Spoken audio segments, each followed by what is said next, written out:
यहाँ पे triangle ABC और ट्रायंगल ईएफजी की बात हो रही है, तो हम एक ट्रायंगल एबीसी और ट्रायंगल ईएफजी बनाते हैं। सीडी मेरा बाइसेक्टर है एंगल एसीबी का। एंगल एसीबी मेरा ये वाला एंगल है। कोई लाइन है सीडी जो इस एंगल को बाइसेक्ट करती है। बाइसेक्ट का मतलब यहाँ पे ये छोटा वाला एंगल और ये छोटा वाला एंगल इक्वल होंगे और ये इक्वल होगा हाफ ऑफ बड़े वाले के। ऐसे ही यहाँ पे मुझे गिवन है कि जीएच बाइसेक्ट करता है एंगल ईजीएफ को। ईजीएफ मेरा ये वाला एंगल है। कोई लाइन है जीएच जो इस एंगल को बाइसेक्ट करता है, यानी यहाँ पे ये छोटा वाला एंगल और ये छोटा वाला एंगल इक्वल होगा और ये इक्वल होगा हाफ ऑफ बड़े वाले के। हम इसको लिख लेते हैं। सीडी बाइसेक्टर है तो ये वाला एंगल है एंगल एसीडी छोटा वाला और ये छोटा वाला एंगल है एंगल बीसीडी। ये दोनों एंगल्स इक्वल होंगे और ये इक्वल होगा हाफ ऑफ बड़े वाले के यानी हाफ ऑफ एसीबी के।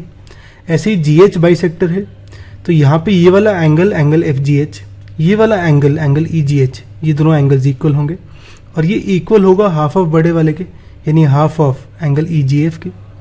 हमें एक और चीज़ गिवन है, ट्रायंगल एबीसी और ट्रायंगल एफईजी यानी ये दोनों ट्रायंगल्स सिमिलर हैं। हमें यहाँ पे ये प्रूव करना है C D by G H equal to A C by F G prove करना है हमें। नोटिस करो ये रेशियो ऑफ साइड्स है, यानी हमें दो ट्रायंगल्स को सिमिलर प्रूव करना होगा और फिर सिमिलर ट्रायंगल्स की साइड प्रोपोर्शन में होती है तो ये प्रूव हो जाएगा।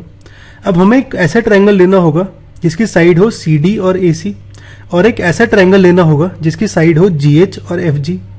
अब सी डी और ए सी साइड है मेरा ये वाले ट्रायंगल में, ट्रायंगल ए सी डी में। ऐसे ही जी एच और एफ जी साइड है मेरी ये वाले ट्रायंगल में, ट्रायंगल एफ जी एच में। यानी हमें ये दोनों ट्रायंगल्स सिमिलर प्रूव करने हैं। सिमिलर प्रूव करने के लिए हमारे पास साइड्स का कोई आइडिया नहीं है तो यहाँ पे मैं एस एस एस और एस ए एस सिमिलैरिटी नहीं लगा सकता हूँ। बचती है मेरी एंगल एंगल सिमिलैरिटी यानी ए सिमिलैरिटी।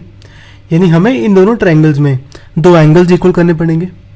अब हमें पता है ट्रायंगल ए बी सी और ट्रायंगल एफ ई जी ये दोनों ट्रायंगल सिमिलर हैं, तो ये वाला एंगल और ये वाला एंगल ये दोनों एंगल्स मेरे इक्वल होंगे क्योंकि सिमिलर ट्रायंगल्स के एंगल्स इक्वल होते हैं। ऐसे ही एंगल सी और एंगल जी इक्वल होगा। अब यहाँ पे अगर मैं हाफ मल्टीप्लाई कर दूँ एंगल सी पे तो मेरा ये वाला एंगल आएगा एंगल ए सी डी, क्योंकि एंगल ए सी डी है हाफ ऑफ एंगल सी।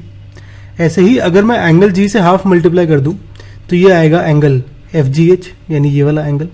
तो हमारे ये दोनों एंगल्स भी इक्वल हो गए, एंगल ए सी डी और एंगल एफ जी एच भी इक्वल हो गया।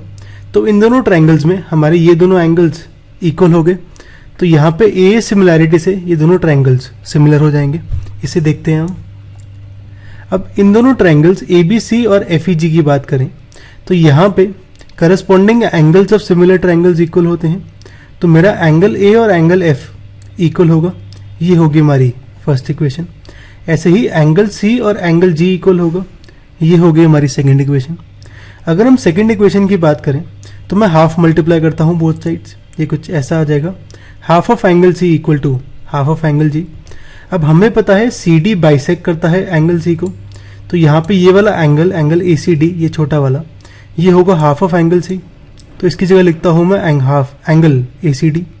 ऐसे ही एंगल जी को बाइसेक्ट करता है ये जी एच, तो ये वाला जो एंगल है मेरा ये होगा हाफ ऑफ एंगल जी, यानी एंगल एफ जी एच होगा मेरा हाफ ऑफ एंगल जी। इसे में लिख दिया हमने, यानी यहाँ पे हमारे ये दोनों एंगल्स इक्वल हो गए। ये होगी हमारी थर्ड इक्वेशन। अब अगर हम इन दोनों ट्रायंगल्स की बात करें ए सी डी और एफ जी एच की, तो यहाँ पे ये वाला एंगल एंगल ए और एंगल एफ इक्वल है। मेरा यहाँ पे ये छोटा वाला angle angle A C D, ये वाला एंगल एफ जी एच, ये दोनों एंगल्स इक्वल हैं। तो ए सिमिलैरिटी से मेरे दोनों ट्रायंगल्स सिमिलर हो जाएंगे। अब सिमिलर ट्रायंगल की करस्पॉन्डिंग साइड्स प्रोपोर्शन में होती हैं, यानी यहाँ पे अगर मैं निकालूँ तो C D by G H होगा ए सी बाई एफ जी के बराबर। हमें यही प्रूव करना था, हेंस प्रूव।